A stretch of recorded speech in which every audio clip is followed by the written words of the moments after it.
अस्सलाम वालेकुम my YouTube family, कैसे आप सब लोग। उम्मीद करती हूँ आप सब लोग ठीक ठाक होंगे, बिल्कुल खुश होंगे। मैं भी बिल्कुल ठीक हूँ और बहुत दिनों के बाद व्लॉग अपलोड कर रही हूँ। मेरी फातिमा ने माशाल्लाह नया नया चलना शुरू किया है, तो आजकल वो पूरी अटेंशन मांगती है। 1 मिनट के लिए मेरी नजर इधर उधर होती है और वो कहीं से कहीं पहुंच जाती है। तो आज के व्लॉग में मैं जा रही हूँ अपनी मामा के घर और मैं बहुत एक्साइटेड हूँ। सबसे पहले सुबह सुबह मैंने फातिमा को उठाया और उससे बातें करने की कोशिश की, लेकिन उसका कोई मूड ही नहीं था आज। हाय, do you want to watch cartoons? Yes mama, say yes mama. Okay. आजकल फातिमा के फेवरेट कार्टून्स डियाना और रोमा बने हुए हैं। पहले ये बिल्कुल भी नहीं देखती थी, बट इसकी बस एक एपिसोड है जिसमें वो बेबीज के साथ खेलते हैं और ये इसको बहुत पसंद है। सिर्फ इन कार्टून से मेरा कोई आधा घंटा मजे का गुजरता है क्योंकि ये मसरूफ हो जाती है। अब मैंने बना लिया नाश्ता। नाश्ते में हमेशा की तरह आज भी हम ब्राउन ब्रेड और साथ में एग खा रहे हैं। आज मैं मामा की तरफ जा रही हूँ, तो मुझे जिस दिन मामा की तरफ जाना होता है ना, मुझे होता है कि जल्दी जल्दी सारा नाश्ता वाश्ता हो जाए और मैं रेडी हो जाऊँ जाने के लिए। लेकिन एज ऑलवेज हमेशा मेरी और मेरे हस्बैंड की जाने से पहले लड़ाई हो रही होती है कि जिम से पहले जाना है या जिम के बाद जाना है। तो आज भी हम जिम के बाद ही गए थे। मेरे हस्बैंड को होता है बस मेरी रूटीन खराब ना हो, बाकी अपना जो मर्जी करो। तो खैर मैंने आज बनाया था ये प्याज वाला ऑमलेट। मैंने बड़ा हार्ड बनाया था क्योंकि मैं जा रही हूँ ना, मैंने कहा कोई अच्छी यादें छोड़ के जाऊँ।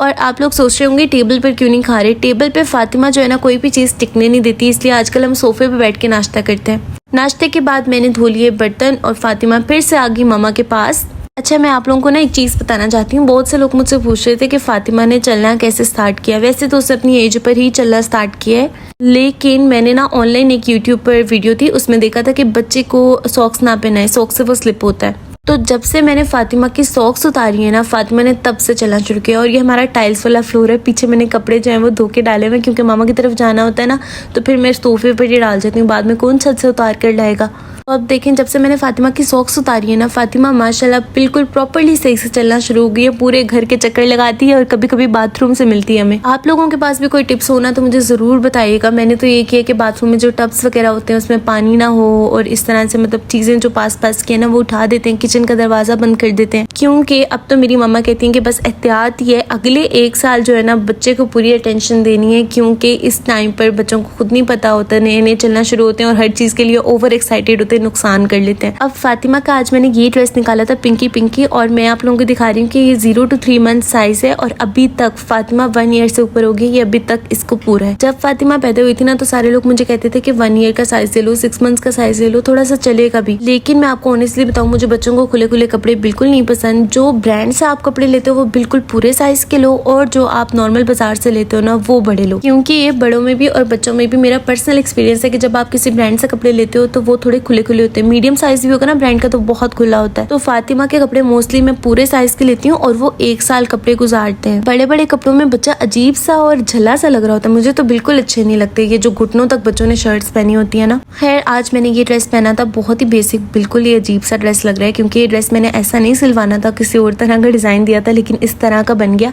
ये ड्रेस है सफायर से और ये मेरी बहन ने मुझे गिफ्ट किया था। अब रेडी शेडी होकर मैं आपको अपना घर दिखा रही हूँ। सब कुछ क्लीन श्लीन है, लेकिन मैंने रेडी होकर सारे कपड़े जो है वो सोफे पर डाल दिए, सो दैट जब मैं आऊँ, मैंने 3 दिन बाद आना है, तो ये ड्राई हो जाए। सारे कमरे की लाइट्स वगैरह मैंने ऑफ कर दी हैं और ये चार्ट पेपर मैंने इसलिए उठाया है क्योंकि मुझे फातिमा के बर्थडे के लिए कुछ क्राफ्ट करना है, तो वो मैं मामा के घर जाके करूंगी। यहाँ पर तो मुझे फातिमा कुछ करने ही नहीं देती। फिलहाल भी फातिमा अपनी दादू के पास नीचे है क्योंकि चले जाना तो उसकी दादू को उसकी बड़ी याद आनी है। मैं उनको ये कह रही थी कि आपने इसको बहुत मिस करना है। जब मैं जाती हूँ ना तो मैं डेली इसकी वीडियो कॉल कराती हूँ। और आई पर्सनली फील कि जब से फातिमा बड़ी हो रही है ना और बातें शातें करने शुरू हो गई है, तो सब लोग ज्यादा अटैच हो गए हैं फातिमा के साथ। थोड़ी देर के लिए भी वो यहाँ वहाँ जाती है तो सब लोग उसको मिस करने लग जाते हैं। आज जाने से पहले मैंने एक और काम किया था जो कि मैं आप लोगों को बताना ही भूल गई। आज मैंने और मेरे हस्बैंड ने मिलकर की थी सारी गैराज की सफाई और साथ में बाइक्स वगैरह, गाड़ी वगैरह सब कुछ धो दिया था। हमारी कार में कोई प्रॉब्लम आ गई थी तो मेरे हस्बैंड ने उसको चेक भी करवाना था। हमने कहा गाड़ी शाड़ी धोकर मैं चली जाऊंगी ना पीछे। मैंने कहा जो मर्जी करना। ये इस तरह से ना उसमें पेट्रोल पता नहीं ऑयल पता नहीं क्या क्या था वो लीक हो रहा था कुछ, तो खैर अब ठीक हो गई है, शुक्र है। ये है हमारे घर का नीचे वाला पोर्शन जिसमें मैं एंटर होने वाली हूँ और मुझसे एंटर हुआ ही नहीं जा रहा। मेरे हाथ पे इतनी सारी चीजें थी। फातिमा की मैं आप लोगों को फुल लुक दिखाना भूल गई थी। फातिमा को आज मैंने बड़ा प्यारा रेडी किया था। अब माशाल्लाह उसके छोटे छोटे बाल जो है ना वो पोनीस में आ जाते हैं तो बहुत प्यारे लगते हैं। अब मैं आप लोगों को एक फनी बात बताती हूँ। फातिमा को मैंने कभी इस टाइप के सॉन्ग्स नहीं सुनाए, लेकिन इसका फेवरेट सॉन्ग ये है जो इसके बाबा ने इसको सुनाया है। आई हेट दिस सॉन्ग और फातिमा को ये बहुत पसंद है।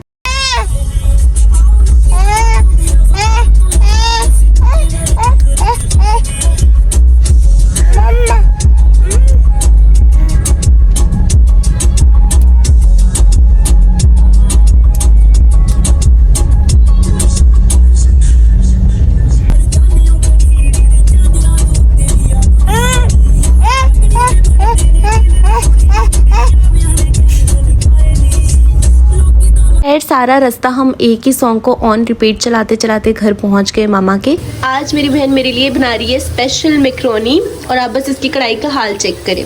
इस कढ़ाई के पीछे एक बहुत लंबी स्टोरी है जो कि मैं फिर किसी वीडियो में बताऊंगी। हमारे पास गाजर भी नहीं है तो सिर्फ शिमला मिर्च डालेंगे। मुझे शिमला मिर्च वैसे भी बहुत पसंद है। मम्मा ने क्या बनाया है देख लो खोल के, मेरा हाथ सारी नहीं है। वाओ, और इसको देखकर फातिमा तो इतनी सुपर एक्साइटेड हुई है। ये देखिए मुझे कह रही है मैक्रोनी दो।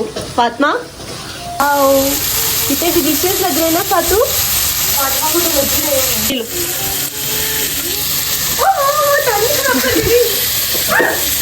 अच्छा, क्या ये आपके साथ भी होता है कि जब हमारा बेबी हो जाता है ना, सबको सिर्फ हमारे बेबी की पड़ी होती है। मैं आती हूँ, मुझे कोई पूछता ही नहीं है, सारे फातिमा के आगे पीछे घूम रहे होते हैं। और अगर मैं अपनी मामा को कहूँ ना कि आप फातिमा की ज्यादा केयर करती हैं, मुझे कम पूछती हैं, तो वो कहती हैं ये भी तो तुम्हारी है। फातिमा के होने के बाद मुझे पता चला है कि ये बात ट्रू है कि ग्रैंड पेरेंट्स जो होते हैं ना, वो हम बच्चों से ज्यादा हमारे बच्चों से प्यार करते हैं। आज पहली दफा मैंने फातिमा को ये लाइट वाले बैलून से इंट्रोड्यूस करवाया था। जब भी मैं रास्ते में जा रही होती थी ना, वो इसको देखती थी। और आज जब पहली दफा मैंने इसको लेके दिया, शी वाज सो एक्साइटेड। 1 घंटा ये इससे खेलती रही और उसके बाद ये पूरा हो गया। इसकी लाइट, इसके सेल सब कुछ टूट गया। उसके बाद फातिमा ने जो रोना शुरू कर दिया, इसको हम लेकर आ गए छत पर। बट यहाँ पर भी इसके टेंट्रम्स खत्म नहीं हो रहे थे। मामा के घर आकर पहली रात इस लड़की ने मुझे इतना तंग किया, मैं रोने वाली हो गई। मैंने कहा मैं अपनी मामा के घर आई हूँ और यहाँ पर आकर भी इतना तंग। मतलब मामा के घर तो बंदा सुकून करने जाता है ना। और पहले ऐसे होता था कि फातिमा तंग भी करी होती थी ना, तो ये किसी के भी पास चली जाती थी। लेकिन अब ये मुझे छोड़ती ही नहीं। मैं कहती हूँ जाओ किसी के पास, मुझे भी सुकून करने दो। Where's the moon? Yes. Where's the moon? Say hi. Dancing, we're dancing, we're dancing, dancing, dancing, we're dancing, we're dancing, we're dancing. Now we stop.